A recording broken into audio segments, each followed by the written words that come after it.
میں ادریس تبسم daily notable YouTube کے plate form سے ڈاکٹر مبشر حسن صاحب کی شخصیت پر کچھ بات کرنا چاہتا ہوں۔ بات یہ ہے کہ ڈاکٹر مبشر حسن صاحب سے میری رفاقت جو رہی ہے تقریباً کوئی 52 سال رہی۔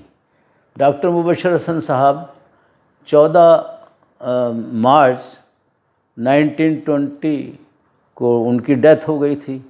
اس سے پہلے میرا ملنا جلنا آنا جانا کچھ PIP کے حوالے سے، کچھ پاکستان پیپلز پارٹی کے حوالے سے پرانا تھا، جبکہ ڈاکٹر مبشر حسن صاحب شروع میں ہی جب حکومت بنی تھی بھٹو صاحب کی، تو اسی وقت کچھ اختلافات کی وجہ سے جناب ڈاکٹر صاحب نے پیپلز پارٹی کو چھوڑ دیا تھا۔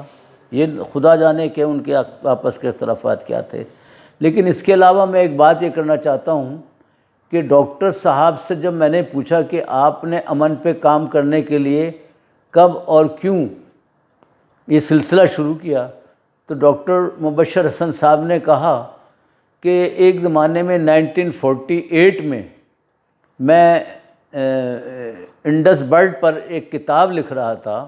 انڈس برڈس کے متعلق یہ تھا کہ ڈاکٹر صاحب کو جو رہائش تھی، ان کا جو ڈرائنگ روم تھا، اس میں بہت بے شمار دنیا کے جتنے بھی اچھی برڈس کی نسلیں ہیں، ان کی تصویریں ان کے کمرے میں آویزاں ہوتی تھیں۔ تو اس پر ظاہر ہے یا تو ان کو پرندوں سے بہت زیادہ پیار ہوگا، اس لیے بہت سارے برڈس پر انہوں نے کتاب بھی لکھی تھی پہلی۔ تو جب وہ بتانے لگے کہ میں بامبے میں جو ایک پرانی لائبریری تھی، جو کہ جس کو کیا کہا جاتا ہے کہ پرانی لائبریری، تو وہاں میں کتاب کی تلاش میں گیا اور جا کے وہ کتاب لے کے میں ایک کرسی ٹیبل پر بیٹھا ہوا تھا، تو سامنے مہاراشٹرا کی خاتون نے وہیں سے کہا کہ آپ لوگ پاکستان سے ہیں اور پاکستانیوں سے ہم کو بہت نفرت ہے، سمجھے؟ تو ڈاکٹر صاحب نے عذرائے مذاق کہا کہ آپ کو نفرت ہے، ہمیں آپ سے محبت ہے۔ مطلب ہے آپ انڈین ہیں، میں پاکستانی ہوں، ہم تو پیار کرتے ہیں اور امن کے لوگ ہیں، ہم محبت کے لوگ ہیں ہم۔ یہ بات تھی ان کی، ایک آئی اور چلی گئی۔ لیکن جب میں نے پوچھا ان سے تو یہ واقعہ انہوں نے بتایا، اور اس کے بعد کہا کہ جب میں بامبے سے دلی آیا تو پرانے میرے ملنے والے بہت سارے پارلیمنٹیرین تھے، بہت سارے کلاس فیلوز تھے ان کے، کیونکہ ان کا تعلق بڑی ایک اچھی کلاس سے تھا ڈاکٹر صاحب کی۔ ڈاکٹر صاحب لاہور میں انجینئرنگ پڑھاتے تھے، لاہور کی جو انجینئرنگ یونیورسٹی ہے وہاں آخر تک پڑھاتے رہے، بلکہ پارٹیشن سے پہلے یہاں لاہور میں بھی پڑھتے رہے ہیں، پنجاب یونیورسٹی میں بھی پڑھے ہیں ڈاکٹر مبشر حسن صاحب۔ تو انہوں نے بتایا کہ میرے پرانے تعلقات کی بنیاد پر کچھ پارلیمنٹیرین تھے، کچھ حکومت کے اندر تھے، کچھ بیوروکریٹس تھے، کچھ ریاست کے اندر تھے۔ تو میں ان سے ملا اور ملنے کے بعد پتہ لگا کہ بھئی یہ تو جو پرانے ہمارے دوست تھے سب بہت اچھے تھے، لیکن جب ان کی گفتگو سے اندازہ ہوا تو یہ تو میں نے وہی مہاراشٹرا کی جو خاتون تھیں، ان خاتون کے حوالے سے میں نے دیکھا تو لوگوں کا ایٹیچیوڈ بالکل وہی تھا پاکستان کے متعلق۔ تو میں بڑا افسردہ ہوا اور ہونے کے بعد میں اپنے پاکستان آ گیا۔ تو پھر ایک زمانہ جب آیا 65 وار ہوئی، تو اس کا اثرات تو مجھ پر پہلے سے تھے کہ بھئی یہ نفرت نہیں ہونی چاہیے، محبت ہونی چاہیے۔ تو پھر میں نے کچھ دوستوں سے مشورہ کیا، جس میں آئی رحمان صاحب تھے اور بریگیڈیئر راؤ حمید صاحب تھے اور عاصمہ جہانگیر تھیں، اور بھی بہت سارے لوگ، ان کے دوستوں کا ایک حلقہ جو تھا۔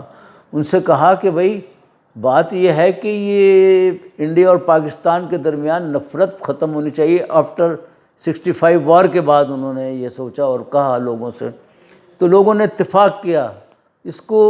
اس کے بعد انہوں نے کہا کہ کس پروجیکٹ پہ، کس بات پہ ہمیں اپنا ایک ایجنڈا تیار کرنا چاہیے۔ وہ ایجنڈا تیار ہوا۔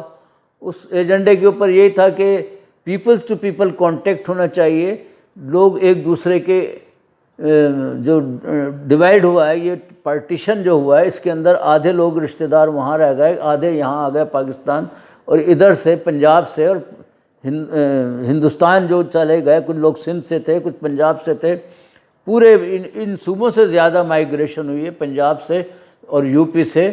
تو یہ ہوئی تو پورے ہندوستان سے اور پاکستان سے، لیکن یہ کوئی اچھی بات نہیں ہے کہ لوگ ادھر سے ادھر کر دیے گئے اور ادھر سے ادھر ہو گئے.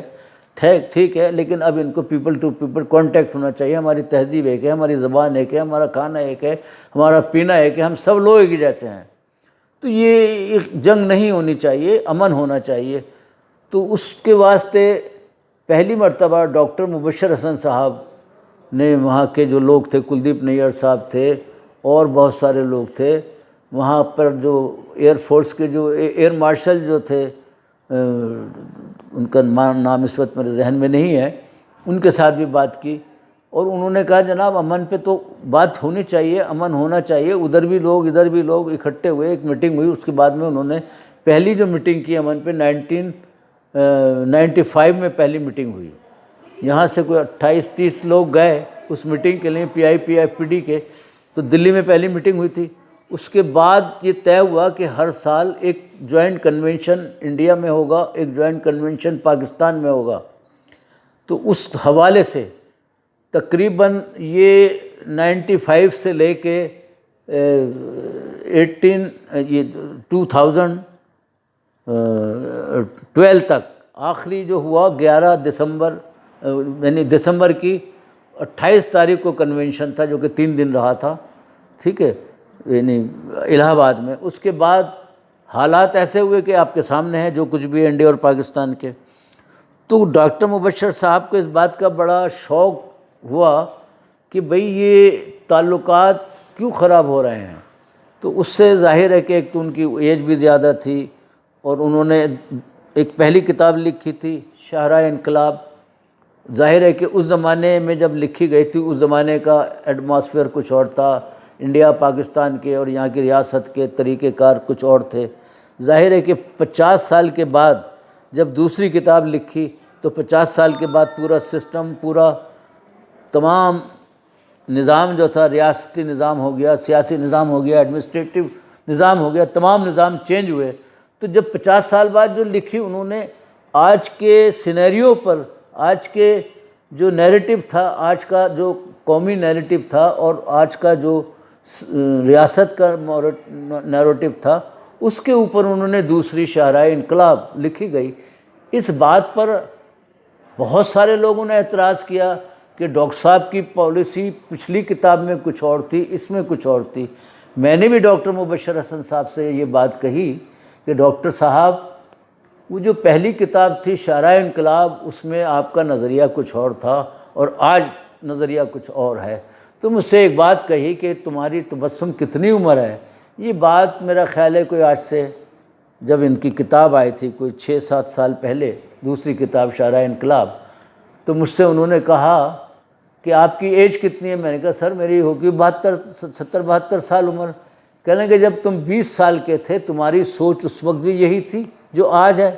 تو ظاہر ہے کہ ڈاکٹر مبشر صاحب نے مجھ کو لاجواب کر دیا کہ نہیں ڈاکٹر صاحب، کیونکہ وقت کے ساتھ ساتھ سوچ بدلتی ہے. کہنے لگے میری طرف سے جواب خود آپ نے دیا اس بات کا کہ جو نیریٹو آپ کا 20 سال کی عمر میں تھا، آج 72 سال کی عمر میں آپ کا نیریٹو نہیں رہتا وہ. اور پھر بدلتے ہوئے جو حالات ہوتے ہیں، سیاسی، سماجی، جتنے بھی قسم کے حالات ہوتے ہیں، اس پہ انسان کا نیریٹو بدلتا رہتا ہے، انسان کی سوچ بدلتی رہتی ہے، انسان کی صحت بدلتی رہتی ہے، انسان کی شکل بدلتی رہتی ہے. تو تم جو شاہراہ انقلاب پر جو تم نے بات کہی، اس کا جواب تم نے خود ہی دے دیا ہے. تو ڈاکٹر مبشر حسن صاحب کی بات اتنی تھی کہ وہ ہمیشہ کوئی جواب نہیں دیتے تھے، بلکہ ان کی جو جواب تھا وہ ایک سوال ہوتا تھا کہ جس نے اگر کوئی سوال کیا ہے تو سوالی جو ہے اس کا جواب خود ہی دے دیا کرتا تھا. ڈاکٹر مبشر حسن صاحب کی جو شخصیت تھی، ان کی تربیت تھی، جو بھی تھا، ہم نے تو ان سے بہت کچھ سیکھا ہے. وہ ہمارے بہت بڑے تھے. اس کے بعد انہوں نے ہمیں یہی سکھایا کہ امن سے رہو، امن رہنا چاہیے، امن قائم رکھنا چاہیے بر صغیر پاک و ہند کے لوگوں کے ساتھ، بلکہ ساؤتھ ایشیا کے ساتھ. سمجھے؟ تو اس کے ساتھ ساتھ اس کی بڑی کوشش کی گئی. ٹھیک ہے. اب وہ اس کے بعد ٹرن یہ لیا گیا کہ بھئی انڈو پاکستان نہیں بلکہ ساؤتھ ایشیا کے اندر امن ہونا چاہیے، جبکہ دیواریں برلن ٹوٹ سکتی ہے، یورپی یونین بن سکتی ہے. تو یہ کیا ہے کہ جناب انڈیا اور پاکستان کیا، بلکہ یہ پوری جنوبی ایشیا کی ایک قانونی طور پر، مذہبی طور پر اور رہنے والے تمام لوگ جو ہیں، یہ ایک ان کا سب کا تقریباً جنوبی ایشیا کے لوگوں کا رہن سہن، کھانا پینا تک، شکلیں صورتیں، ان کے باڈی کیمیکل تقریباً سب ایک ہیں۔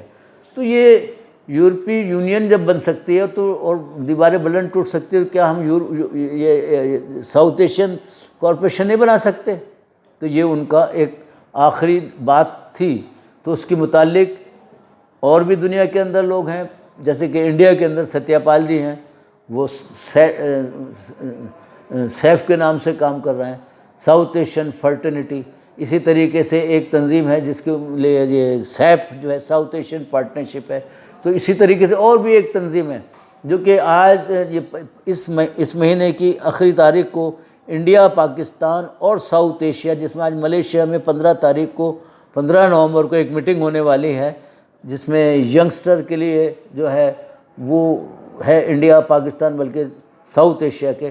اب میری سمجھ میں نہیں آتا کہ ملیشیا بھی تو ساؤتھ ایشیا کا ایک حصہ ہے، تو پہلے تو 8 ممالک تھے، اب دائرہ میرا خیال ہے بڑھتا چلا جا رہا ہے، جیسے کہ خلیج کارپوریشن بن رہی تھی سارک کے بعد، تو اب اسی طریقے سے اب یہ دنیا میں کچھ تبدیلی آنی شروع ہوئی ہے، اور ہم کہتے ہیں آنی چاہیے، لیکن امن کے حوالے سے، جنگ کے حوالے سے نہیں، نفرت کے حوالے سے نہیں، سمجھے جی، کولڈ وار کے حوالے سے نہیں، بلکہ ایک امن کے ساتھ ہونا چاہیے۔ ڈاکٹر صاحب کا بھی یہی ہمیں سبق تھا، اور ہم یہی آپ دنیا سے اور تمام حکومتوں سے یہ کہنا چاہتے ہیں، امن سے رہو، امن سے رہو، بس میرا ہی یہی